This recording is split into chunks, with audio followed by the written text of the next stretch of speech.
बिस्मिल्लाहिर्रहमानिर्रहीम। अस्सलाम वालेकुम दोस्तों, उम्मीद है आप सब खैरियत से होंगे।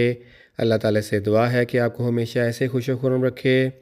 गोल्ड न्यूज़ चैनल की जानब से आज की स्पेशल वीडियो लेके आपकी खिदमत में हाजिर। आज की वीडियो बनाने का मकसद आपको इस बात की आगाही देना है कि पाकिस्तान में कारोबारी हालात यकसर तब्दील होते नज़र आ रहे हैं।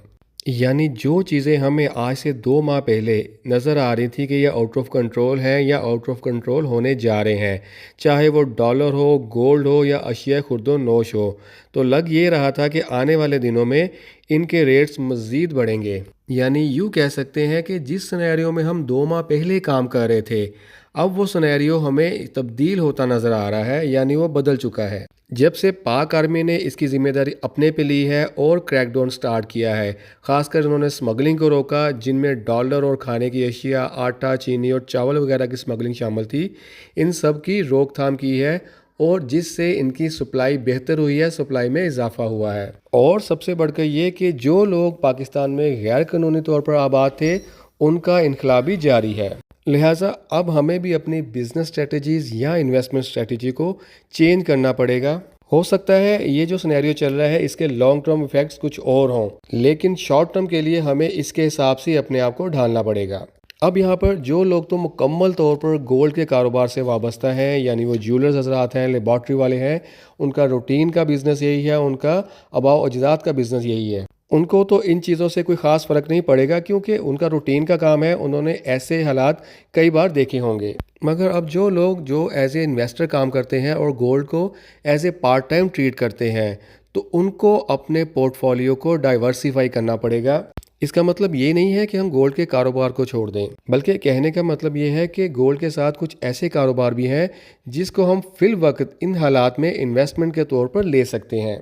अब यहाँ पे सबसे पहले जो एक चीज़ मुझे नज़र आ रही है कि जैसे हम सब जानते हैं कि तकरीबन 2 साल हो गए हैं पाकिस्तान में कपड़े की सनत बुरी तरह मुतासर हो रही है, जिसकी वजह इनका रॉ मटेरियल यानी धागा, कपड़ा, इसकी प्रिंटिंग कॉस्ट वगैरह में इजाफा है। और सबसे बढ़ के ये कि इन अशिया की कीमत यानी कपड़े की कीमत ज़्यादा होने की वजह से लोगों की क़ुव्वत ख़रीद भी कम हो गई थी, क्योंकि महंगाई बहुत ज़्यादा थी, लोगों के अपने खाने पीने के अखराजात नहीं पूरे हो रहे थे, जिसकी वजह से ये सनत मुतासर हुई। अब जबकि यान और कोरा कपड़ा यानी ग्रे फैब्रिक भी सस्ता हो रहा है और आने वाले दिनों में ये उम्मीद की जा रही है कि इन सनतों को रिलीफ मिलेगा, तो इस बार जो समर सीज़न है वो एक अच्छा दिखाई दे रहा है। यानी अगर इसमें कोई नए लोग इन्वेस्टमेंट करते हैं तो उनको अच्छा प्रॉफिट मिल सकता है। यहाँ पे एक चीज़ नोट फरमा लें कि किसी भी काम को बगैर सीखे समझे इसमें इन्वेस्टमेंट ना कीजिएगा और कोशिश कीजिएगा कि जो चीज़ भी आप खरीदो फरोख्त करें उसमें आपकी फ़िज़िकल एग्जिस्टेंस होना लाजमी है।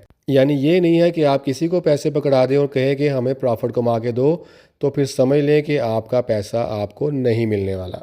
दूसरे नंबर पर जो कारोबार आ रहा है वो ये है अजनास का कारोबार, यानी आटा, दालें और सबसे बढ़ के ये कि चावल के रेट्स में इस बार काफ़ी हद तक कमी देखी गई है। तो इन चीज़ों में भी हम इन्वेस्टमेंट कर सकते हैं। इन्वेस्टमेंट करने का मतलब हरगिज़ ये नहीं है कि आप इनकी ज़ख़ीरा अंदोज़ी कर लें, इसको ज़ख़ीरा करके स्टॉक करें और महंगे होने का इंतज़ार करें, बल्कि इनको ट्रेड किया जाए। देखें इस वक्त जो ऐसी चीज़ें सस्ती हो रही हैं, इनके फ़वाइद अभी तक आम आवाम तक नहीं पहुँचे।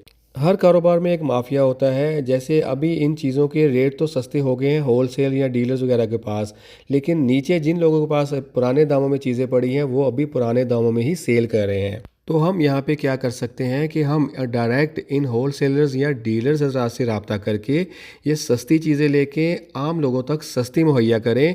इससे क्या होगा कि मार्केट में हमें एक स्पेस मिल जाएगी, क्योंकि इस वक्त मार्केट में महंगे और सस्ते की स्पेस मौजूद है और मार्केट में आसानी से जगह भी बना सकते हैं। मज़ीद अगर बात की जाए तो खाने पीने की अशिया यानी एक छोटा सा रेस्टोरेंट टाइप या होटल वगैरह टाइप बनाया जाए, क्योंकि ये भी एक अच्छी इन्वेस्टमेंट है। तो इसमें भी एक स्पेस यही मौजूद है कि जिन अशिया यानी आप देख लें कि सब्ज़ी या दालों या चिकन को ही ले लें, इसके रेट अब काफ़ी हद तक सस्ते हो चुके हैं, मगर इन होटल्स वगैरह या रेस्टोरेंट वगैरह ने इनके रेट सस्ते नहीं किए, बल्कि वो पुराने रेट्स यानी ज़्यादा रेट्स पर ही सेल कर रहे हैं। तो इस काम पर भी हम फोकस करके एक अच्छा प्रॉफिट गेन कर सकते हैं। उसमें होगा क्या, हम सस्ती चीज़ें तो देंगे, लेकिन उससे क्या होगा, हमारा सेल टर्नओवर बढ़ेगा। बेशक प्रॉफिट मार्जिन कम होगा, लेकिन सेल ज़्यादा होने की वजह से हम एक अच्छा प्रॉफिट कमा सकते हैं। प्रॉपर्टी के हवाले से कहा जा रहा है कि आने वाले दिनों में इसमें भी बूम आ रहा है। ख़ास करके कंस्ट्रक्शन के रेलिवेंट जो भी अशिया हैं उनके रेट जैसे सरिया वगैरह के रेट्स में भी काफ़ी कमी देखी जा चुकी है। तो इस काम को भी एक अच्छे ऑप्शन के तौर पर इस्तेमाल किया जा सकता है। तो इसमें भी आपने उस जगह पे इन्वेस्टमेंट करनी है जहाँ पे उनका कंस्ट्रक्शन का काम या प्रॉपर सोसाइटी या प्रॉपर मार्केट बन चुकी है। किसी भी ऐसे प्रोजेक्ट में जो कि अभी डेवलप हो रहा है या इंस्टॉलमेंट वाला है, उसके करीब से भी नहीं गुजरना। जब भी कोई प्लाट या दुकान परचेज करनी है, प्रॉपर डॉक्यूमेंटेशन के साथ, अगर उस वो फाइल में डील करते हैं तो प्रॉपर फाइल हो, अप्रूव्ड फाइल हो, और अगर रजिस्ट्री वाला है तो रजिस्ट्री के तयशुदा उसकी जो भी डॉक्यूमेंटेशन है वो मुकम्मल हो। देखें, जब भी आप कोई ऑन ग्राउंड प्लाट या दुकान लेंगे एक डेवलप एरिया में जिनके कंस्ट्रक्शन के हवाले से और बिजली गैस के हवाले से तमाम प्रोजेक्ट मुकम्मल हो चुके हुए हैं, यहाँ पे मेरी बात बहुत ध्यान से सुनिएगा। हो सकता है आपका काफ़ी हद तक फ़ायदा हो जाए कि इस वक्त ऐसे प्लाट्स काफ़ी कम रेट्स में मिल रहे हैं। अब होगा क्या कि आने वाले दिनों में सपोज़ हो सकता है कि आपके ये प्लाट्स ना बिक पाएँ, तो इसमें आपके पास ऑप्शन ये होगा कि जब भी आप किसी ऐसी सोसाइटी में या मार्केट में इन्वेस्टमेंट करेंगे, प्लाट या दुकान खरीदेंगे जिनके हर तरह का प्रोजेक्ट्स मुकम्मल हो चुका है, डेवलपिंग का काम मुकम्मल हो चुका है, रहायशें भी हैं, कारोबार भी हो रहे हैं, तो आप मकान बनाकर उस प्लाट पर मकान बनाकर उसको रेंट आउट कर सकते हैं या दुकान बनाकर उसको रेंट आउट करके अपनी पैसिव इनकम जनरेट कर सकते हैं। और दूसरा फ़ायदा ये होगा कि अगर आप इस दुकान पर अपना भी कारोबार करना चाहें तो ज़ाहिर सी बात है चलती मार्केट में काम भी चलना आसान हो जाता है। तो ये थे दोस्तों कुछ ऐसे कारोबार जिनको हम गोल्ड के कारोबार के साथ चलाकर कर सकते हैं, जिसका फ़ायदा ये होगा कि हमारा जो पैसा है वो एक ही जगह पर एक ही बिज़नेस में नहीं लगेगा, बल्कि मुख्तलिफ ऑप्शन पे काम करेंगे हम, कि अल्लाह ना करे कि आगे जाके कोई काम रुकता है तो उसके अलावा हमारे पास दूसरे ऑप्शन भी मौजूद होंगे। अब इनके अलावा भी कोई ऐसे काम हैं जो कि मेरी नज़र से गुजर गए हों, आप मेरे साथ कमेंट्स बॉक्स में शेयर कर सकते हैं ताकि मेरे साथ साथ बाकी लोगों का भी फ़ायदा हो। आखिर में अपनी बात दोबारा से दोहराने की कोशिश कर रहा हूँ कि मेरा हरगिज़ ये कहने का मतलब नहीं है कि आप गोल्ड के कारोबार के छोड़ दें। देखें, किसी ने क्या खूब कहा है कि जो सोने का काम है ये बादशाहों का काम है। ये वो वाहद काम है जिसमें कभी ज़वाल नहीं है। कभी ये लॉन्ग टर्म फ़ायदा देता है और कभी शॉर्ट टर्म फ़ायदा देता है, मगर फ़ायदा ज़रूर देता है। जो इसने अपना हाई लगाया होता है इसको तोड़ता भी ज़रूर है। यहाँ बताने का मकसद सिर्फ यही है कि हमारे पास दूसरे ऑप्शन भी मौजूद हों जिसकी वजह से हम अपना घर का किचन आसानी के साथ चला सकें।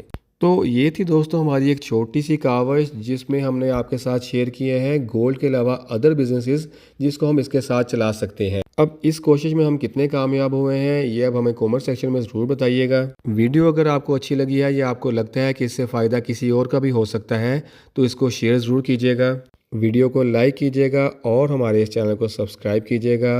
अपना और अपने इर्द गिर्द के लोगों का बहुत ज़्यादा ख्याल रखिए। जज़ाकल्लाह। अल्लाह हाफिज़।